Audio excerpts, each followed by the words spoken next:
Yes, indeedy. You probably can't tell, but I'm not a millennial. I am heading, I truly regret not being able to be here for the entire weekend, but I am heading off to Western Pennsylvania for my 40th college class reunion. Go Waynesburg. So I'm going to be able to miss this terrific conference. Talk about the A-team. I hope you appreciate what Mark and the rest of the folks at IRD and Providence put together for this conference, because it really is a terrific lineup.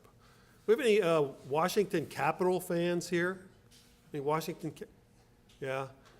This is my Pittsburgh Penguin back-to-back Stanley Cup celebratory tie. Whoop whoop. I expect that at my reunion I'm going to celebrate with Pittsburgh's favorite cocktail. It's called an Ovechkin. It's a white Russian, no ice, no cup.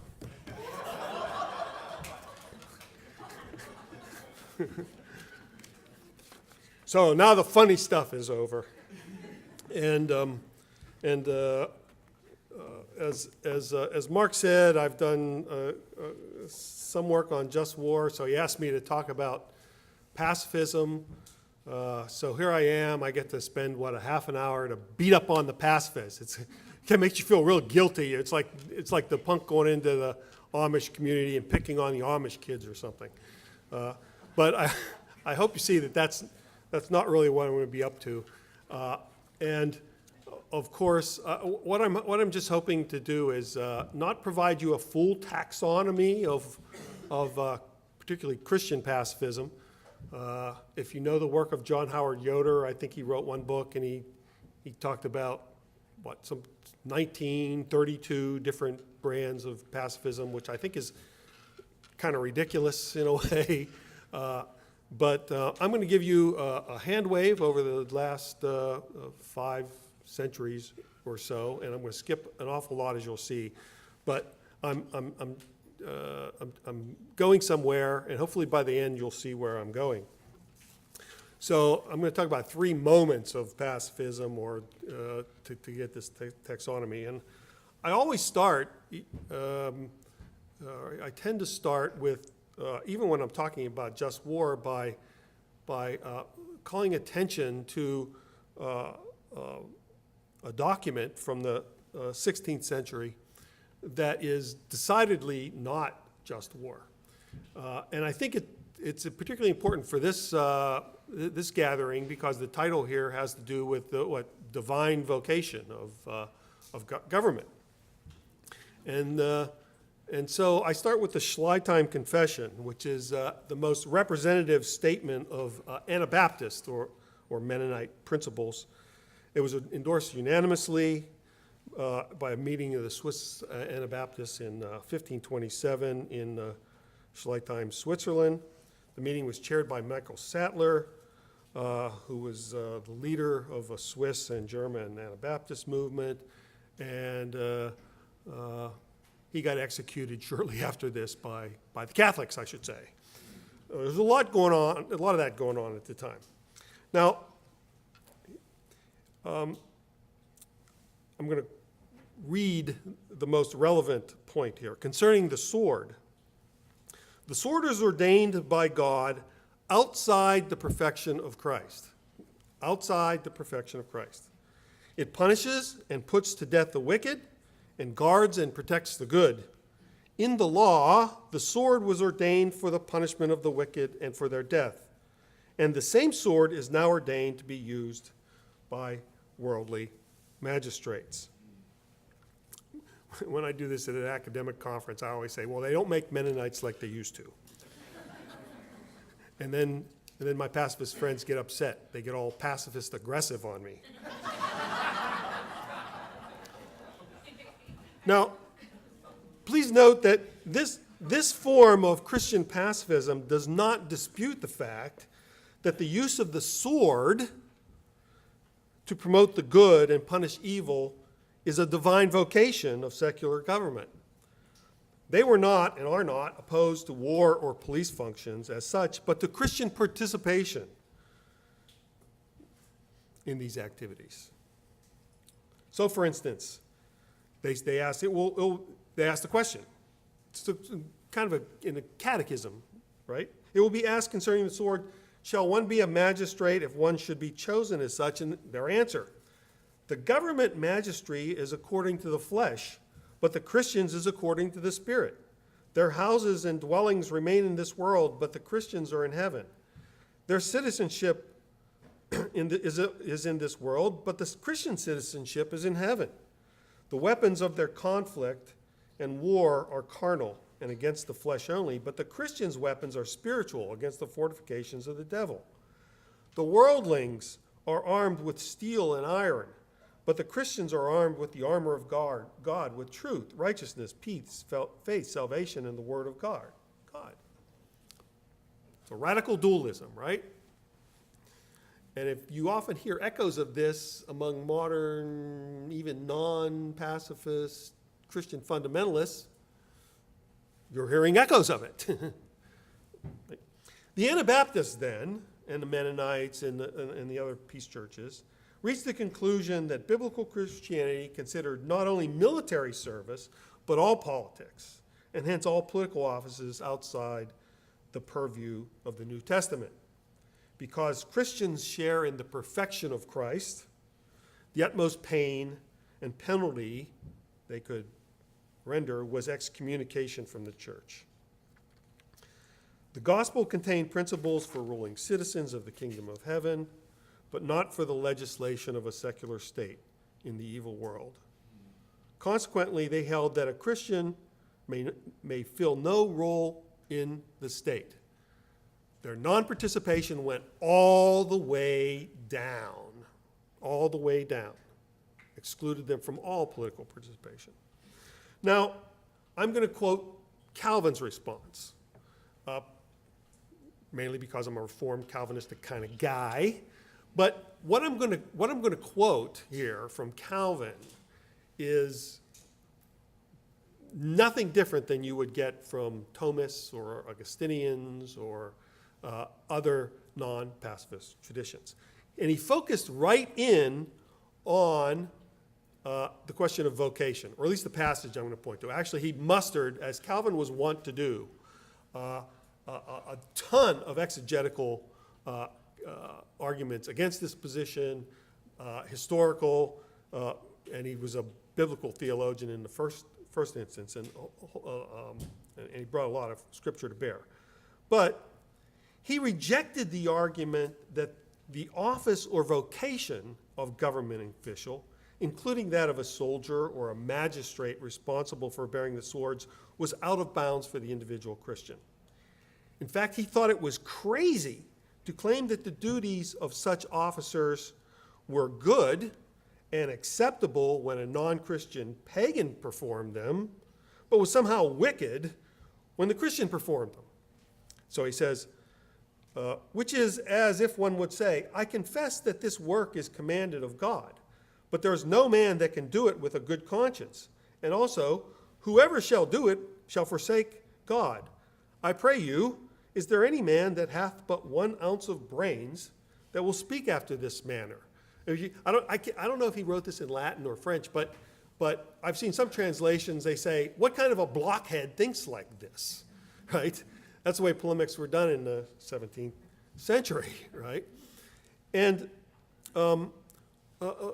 what he's trying to point out is that Scripture speaks in very high regard for the civil magistracy and kings in the Old Testament, etc., higher than other offices that the Anabaptists said you could perfectly fulfill, like tailor and whatever. And yet he says these high offices are to be outside the notion of any conception of a Christian calling. Okay, so that's the first example of Christian pacifism. And now I'm going to jump, 4 centuries to another form of Christian pacifism. And this can be called, and whatever term you pick for this, it's going to be somewhat pejorative. Utopian pacifism, although they would probably not consider it like this, or progressive pacifism.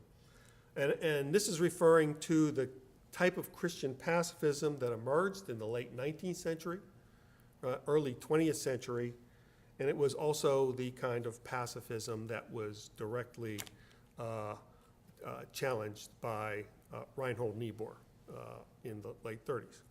So my Providence friends, hold on to your hats. Keith Pavlischek is going to say something really nice about Reinhold Niebuhr. That's an inside joke because I tend to be on the beat up Reinhold Niebuhr side of things a lot. But on this, I think he's absolutely right. So, note that the sectarian pacifism of the Peace Church tradition, the Mennonites, Church of the Brethren, and to a certain extent the Quakers, were opposed to participation in war. But the focus of this new form of pacifism was opposition to war as such. So this came to expression in various efforts to abolish war in both religious and secular visions of a world without war. It's characterized, says James Turner Johnson, by internationalism, social transformation, and individual moral transformation towards peaceful behavior and universal brotherhood. Now, I just mentioned James Turner Johnson, who is our foremost contemporary historian of the just war tradition, who I commend to you. I think it's impossible to say much intelligent about the history of just war or pacifism without having worked your way through a big chunk of James Turner Johnson. Now, he's called attention to a few important underlying assumptions that distinguish the sectarian version of the Schleitheim Peace Church tradition, for instance, from various utopian pacifist visions. Among the most important is that the sectarian tradition of the peace churches tends to be profoundly dubious about the possibilities of human history after the fall and outside the perfection of Christ.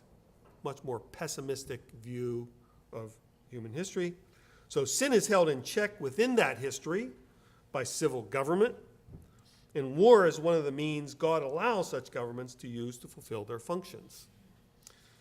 By contrast, this more utopian and progressive tradition has always assumed, and this is Johnson, that human history is capable of being moved through human action toward a goal of perfection. For these progressives, and again, this was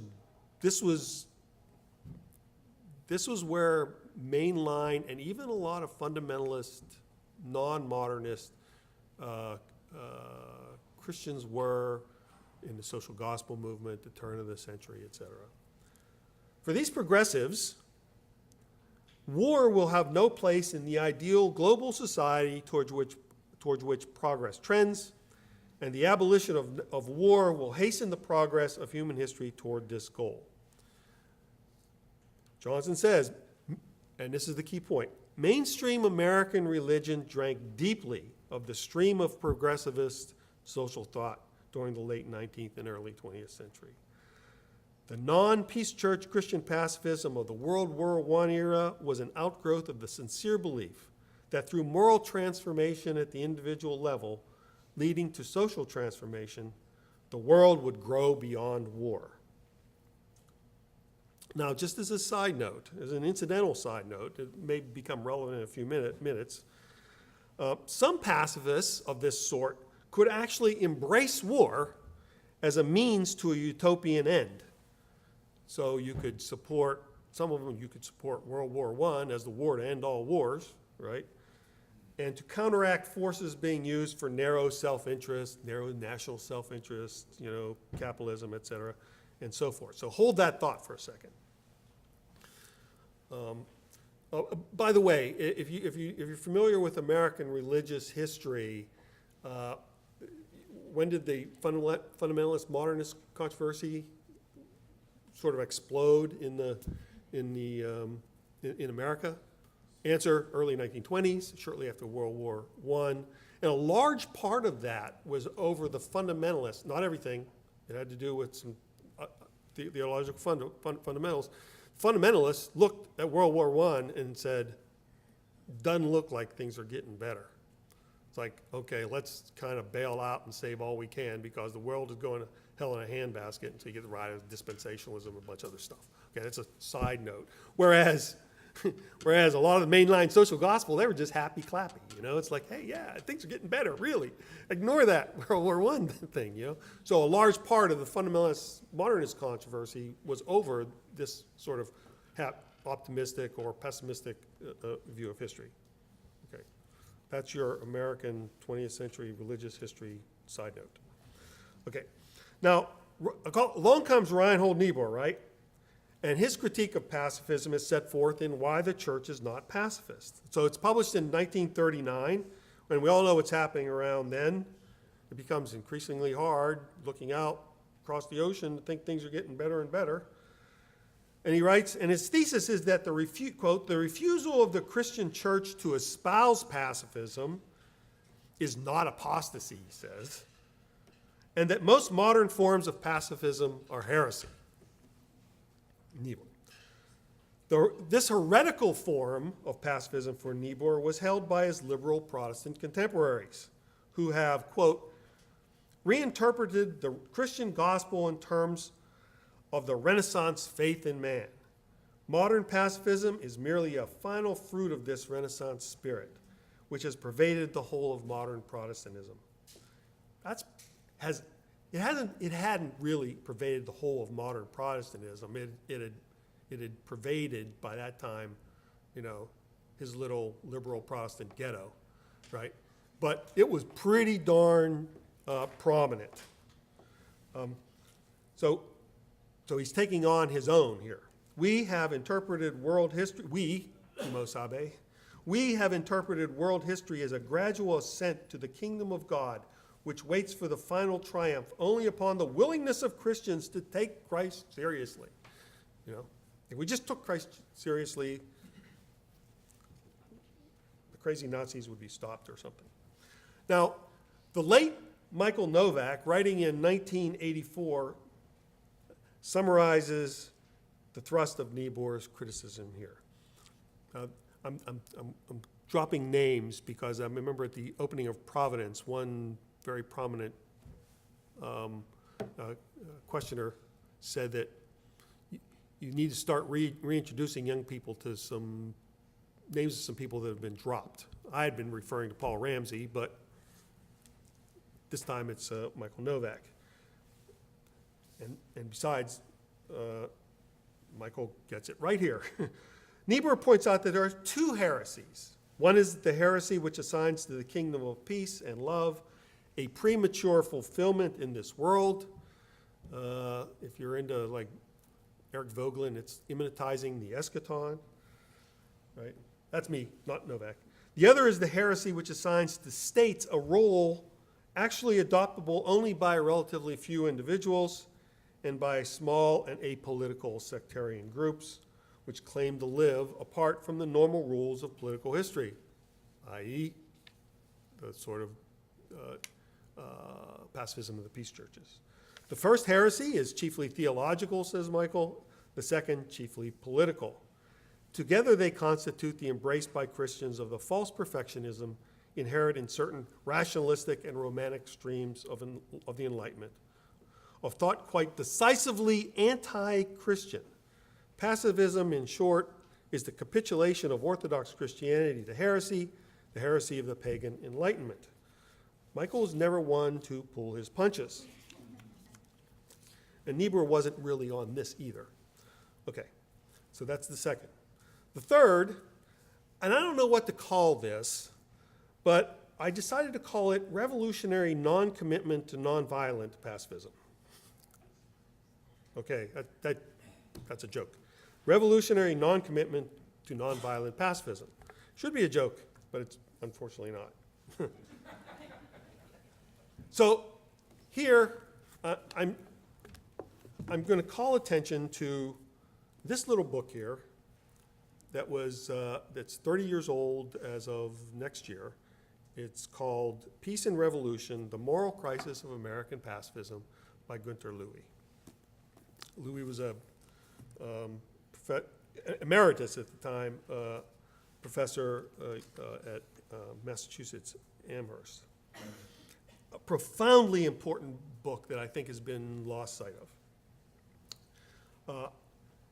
And he focused in this book on the intellectual development and the political commitments of 4 leading American pacifist organizations: the American Friends Service Committee, the Fellowship of Reconciliation, the War Resisters League, and the Women's International League for Peace and Freedom.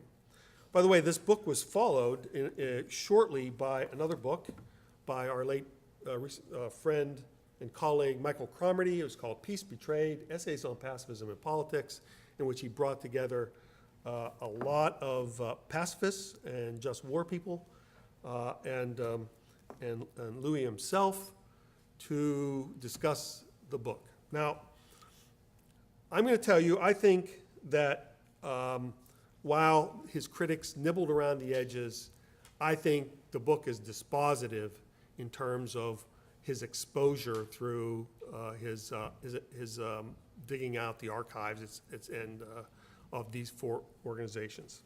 And what was his conclusion? It is this: over the past 20 years, American pacifism, as reflected, for example, in these 4 prominent organizations, pacifist organizations, has undergone a remarkable transformation. So he traces the change back to the mid-'60s, the time of the Vietnam War. It's very influential at this. He says, at one time, pacifists were single-mindedly devoted to the principles of nonviolence and reconciliation. Today, again, writing in '88, most pacifist groups defend the moral legitimacy of armed struggle and guerrilla warfare and support communist regimes that emerge from such conflicts. Okay? Now you should stop and say, wait, what happened here? Right? And that's what he tries to explain. The fact that these organizations turn to support the moral legitimacy of revolutionary movements in the Third World by pacifist organizations demands explanation, because it doesn't seem to make any sense. Okay, and he shows in pretty exhaustive detail about how that happened. I don't have the time to really go into that, but I will call your attention to both of those books, right, to just take note of it. Now, where does that leave us today? I'm not a pacifist, and I'm not particularly concerned about the direction of pacifism. I am concerned about how these views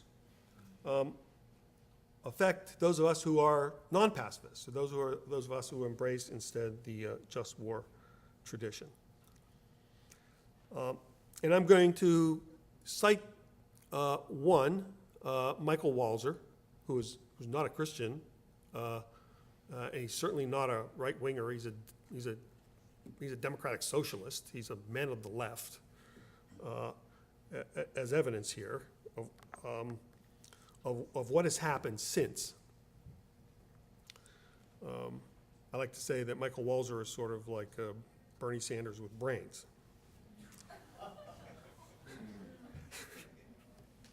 Okay. So he as you know, Michael Walzer was the great, he wrote the classic text. I've got some, we've all have some issues with it, but called Just and Unjust Wars. He wrote it in the 1970s.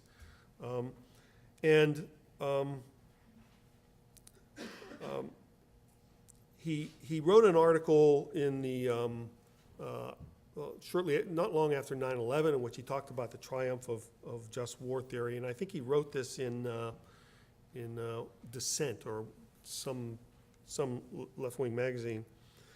But But he got considerable criticism from that. And then a few years later, he wrote an article for Parameters, which is the Army War College magazine. And he said this. He said, many clerics, journalists, and professors, however, have invented a wholly different interpretation and use of the just war. He had said that those of us who are just war people, it's been used appropriately to justify some wars and to reject others. He says, but many journalists, clerics, professors have invented a wholly different interpretation and use, making the theory more and more stringent, particularly with regard to civilian death. In fact, they have reinterpreted it to a point where it is pretty much impossible to find a war or conflict that can be justified. Historically, just war theory was meant to be an alternative to Christian pacifism. Now, for some of its advocates, it is pacifism's functional equivalent, a kind of cover for people who are not prepared to admit that there are no wars they will support. Now, anybody who's been engaged in these debates over the last several decades will recognize the pattern here, right? And I guess one of my growing concerns is that after the collapse of pacifism and after the Cold War, it no longer became fashionable to be either a sectarian pacifist or a utopian pacifist, and so they had to hitch their wagon to the just war tradition to gain a certain amount of credibility. I have to run that. I'd have to have more time to make that argument, but maybe you have some questions about it. Okay, so that's the first concern. The second concern is where in the world we've come in terms of explicit Christian pacifists in this country. Now, I'm going to tell you an anecdote, but I think the anecdote is pretty revealing. And it focuses on the question of vocation. I could talk about John Howard Yoder, I could talk about Stanley Hauerwas, but I'm going to mention Richard B. Hayes. Richard B. Hayes is a Christian New Testament theologian. He's a Methodist. I don't know, he's current or past president of Duke Divinity School. Well, he wrote a book called The Moral Vision of the New Testament, in which he argues that pacifism is so unmistakably clear, you've almost got to be some kind of an idiot not to see it in the New Testament. Well, some of us weren't convinced, and this was like in 2000, wrote an article that was eventually got published in Philosophia Christi, which is the Journal of the Evangelical Philosophical Society, in which we challenged his exegesis and some of the other stuff. But one of the focuses was precisely on this question of vocation. And we brought to bear traditional Christian argument. There was nothing novel about our exegesis.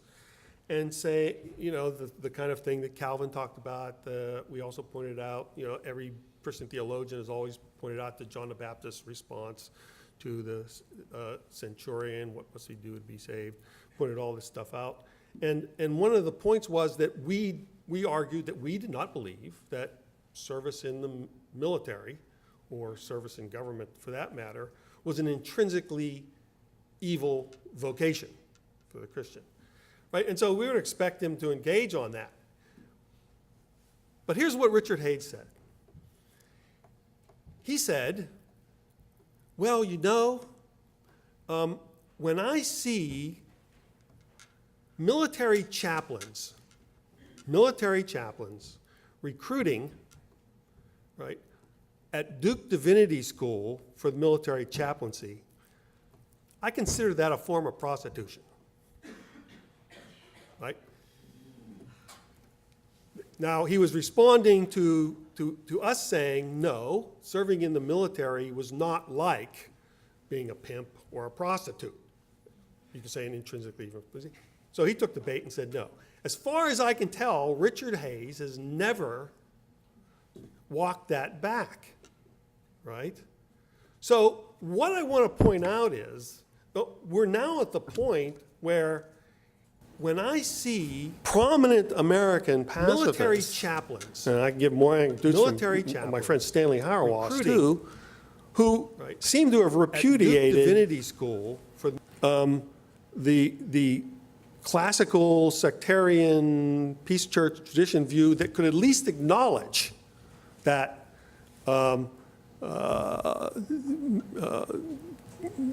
military service, certain chaplaincy, and government service could be a vocation.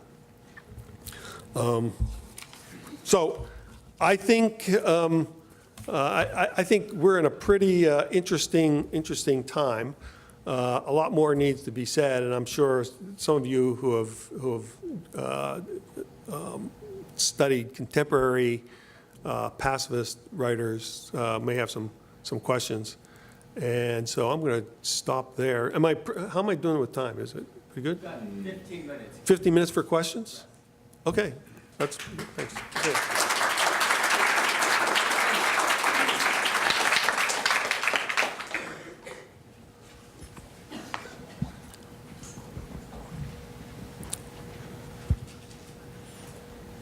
Oh, come on. Hello, I'm Anne. I'm from the King's College. And my question is how we should think about the necessity of war in light of what Machiavelli says and cruelty being used well, and how some things are just necessary and we just have to bite the bullet and do it. How should our Christian beliefs influence the necessity of war, and what kind of tactics or boundaries we should have, and how those differ from other worldviews or religions? So from just war tradition, one era is one era is pacifism, and I've discussed against pacifisms of all kind. The other rejection is a realism that is untethered from any norms, right? So that the just war tradition rejects the notion that the resort to war can be just merely another means of advancing narrow interests, right? And it also rejects the notion that anything can be done in war, that war is by necessity unlimited. Okay, so the just war tradition would not be sympathetic to claiming nothing but necessity, untethered to other norms. And those norms are reflected in the use at bellum and the use in bello, criteria. Within war, it's, you don't direct, it's principle of non-combatant immunity or discrimination and proportionality. And of course, the traditional criteria which you go to war, right intention, just cause, right intention. So it's normed. It's not untethered to those norms. And that's an entirely different talk about, well, where do they come from? It's like, I don't see that in the Bible, right?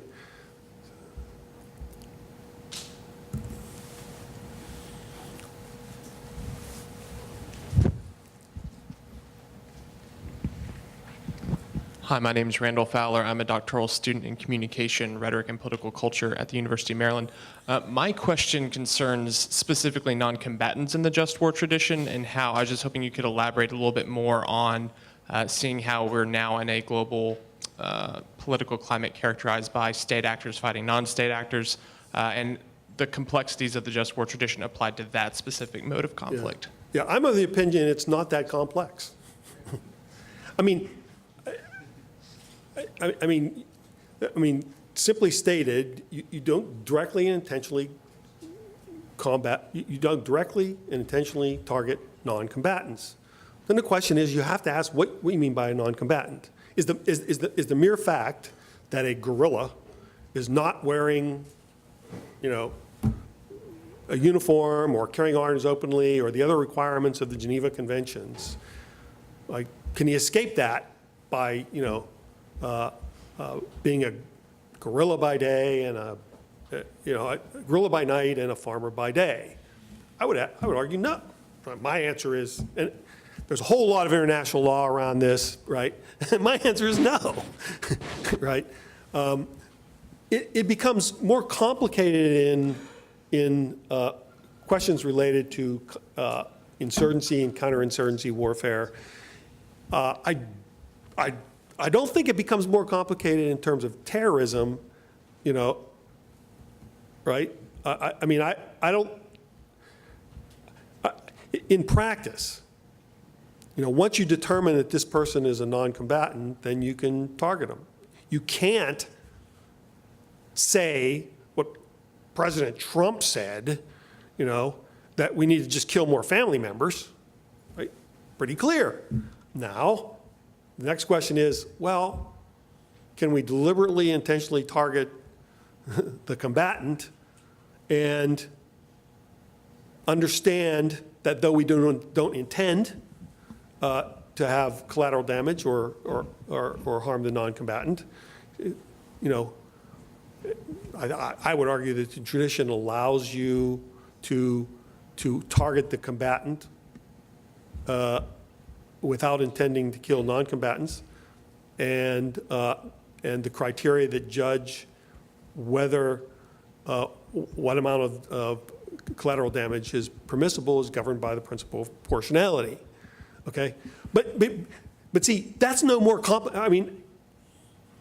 those at the fundamental level, that's not more complex than a conventional fight, right? And in fact, anyway, so that's my response. Good morning. My name is Dr. Minerva Diaz, and I just wanted to say a few things. As a former Air Force chaplain, our role is to support our active military, the reserves, the family, and staff in their role of doing their jobs, whatever that might be. As an Air Force chaplain, we do not carry, or a military chaplain, we do not carry weapons per se.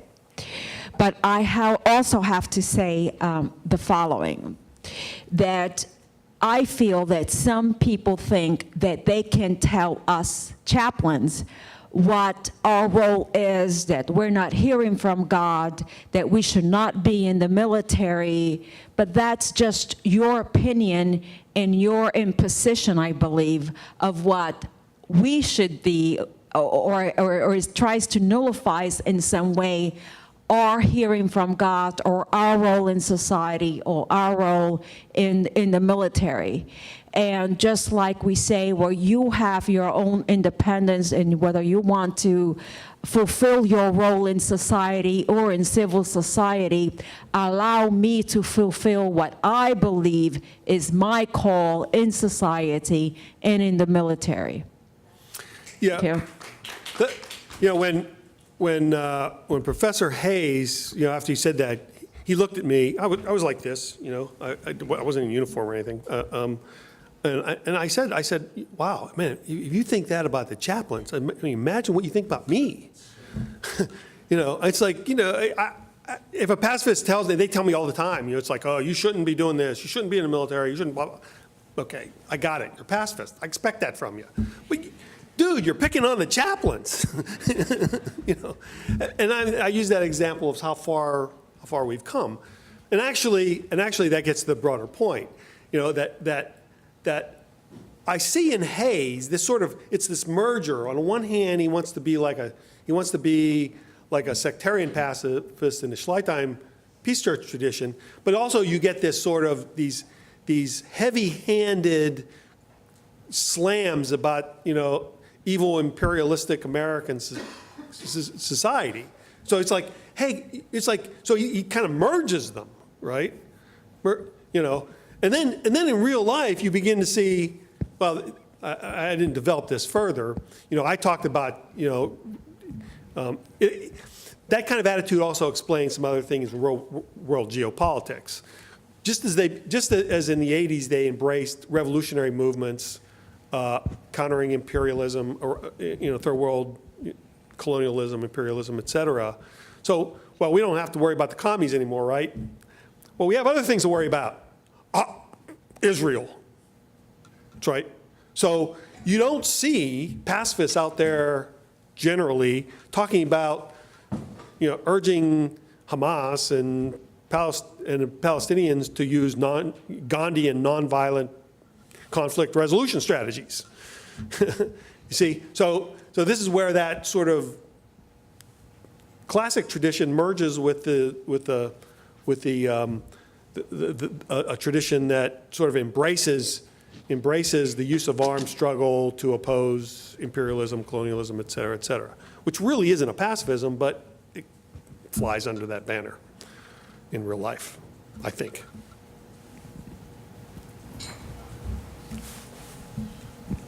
Hi, my name's Matthew Eraldson. I am a third-year MDiv student at Princeton Seminary. I was surprised to find that in my Christian ethics class, just war theory was used to promote pacifism. But yeah, exactly. Oh, yeah. But I found that it was difficult to counteract it effectively because so much of just war is about prudential judgments, which can often be so heavily influenced by whatever context you're speaking into. So I think you mentioned appealing to the history of just war and how just war has been used, but I was wondering if you had other specific advice for how to deal with this problem. Yeah, you nailed it. You nailed it. I think you have to take it individually because there are people who are honest pacifists, right? So I would say that if you're dealing with somebody who is an honest-to-goodness pacifist, you deal with them on exegetical grounds. You say, okay, we may come to a difference, and you're able to listen, got the entire history of the Christian church here that you can call, right? And I think there are some rhetorical devices and say, well, ask them, why aren't you a pacifist? Why aren't you a pacifist? Right? Why do you reject pacifism if you're really a just war guy, right? Tell me why John Howard Yoder and Stanley Hauerwas and Richard Hayes are wrong in their exegesis, right? It's like a little bit of jujitsu. I pulled this once. You want to see some pacifist aggressiveness? On Glenn Stassen, I pulled that. This is what I mean. A lot of us have been doing this for a couple decades now. Now there are, and I think you have to take it by case. It's called, and actually, if I go back to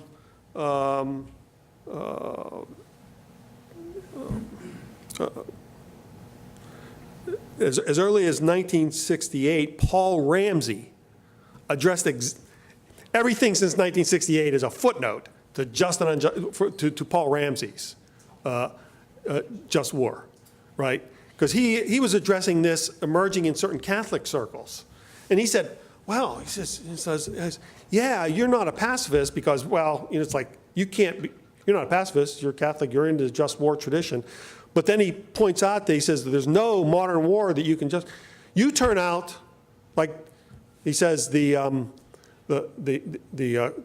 Peace Church tradition says that the sword is ordained outside the perfection of Christ. You, he says to James Douglas, he says, you believe that the sword is ordained nowhere and never, right? And yet you don't want to be a pacifist. And you really get a sense of Ramsey's frustration with this stuff. And he called it, what was the Latin term? Just war, the use of just war against war. Okay, so it's, so go back and read Ramsey, very hard, right? And after, give him my email and we'll have further discussion about that. Is that it? Any more? That's it. Okay.